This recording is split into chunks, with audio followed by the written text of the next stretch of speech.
Bon, OK. Aujourd'hui, on va commencer comme d'habitude, n'est-ce pas? Excusez-moi, madame, parce que le métro, il était en retard. Vous, les Africains, vous êtes toujours en retard. C'est incroyable. Allez, va prendre ton retard à la direction. Ce projet, je l'ai initié avec d'autres partenaires pour parler en fait de la discrimination et du racisme. Et dans la philosophie du forum, c'est pareil pour les jeunes. Donc on a eu des rencontres avec les jeunes pour savoir quel est le meilleur moyen pour parler de ça.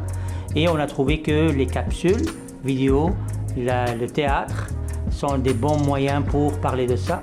La capsule soit la sauce jeunesse et qu'on ne vienne pas étouffer leur voix et qu'on entende leur voix. Puis c'est ça mon rôle au sein du forum, c'est vraiment de faire entendre la voix des jeunes, parce que s'il y a bien des personnes dans la société qu'on n'entend pas leur voix, c'est les jeunes racisés de Saint-Michel. On ressent quand même de la discrimination envers certains professeurs qui nous discriminent. Moi, j'en ai déjà subi quand j'étais à l'école une fois. À chaque fois que je levais la main, la professeure refusait toujours de me répondre. Chaque fois, puis je remettais mon travail, puis elle corrigeait jamais mon travail. Qu'est-ce que tu as fait? J'ai rien fait. J'ai rien pu faire.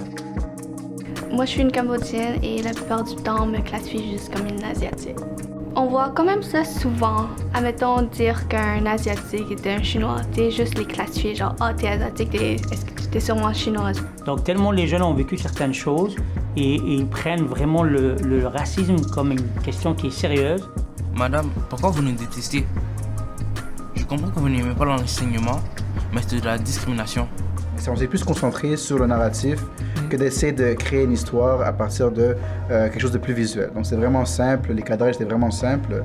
On voit que toutes nos décisions, elles sont en images et je pense que ça peut nous motiver pour en faire une troisième ou pousser le projet plus loin puis vraiment faire en sorte que ça devienne un projet par et pour les jeunes, vraiment avec leur idée.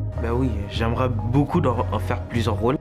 C'est cool de voir tes amis, de rigoler avec tes amis puis travailler avec tes amis.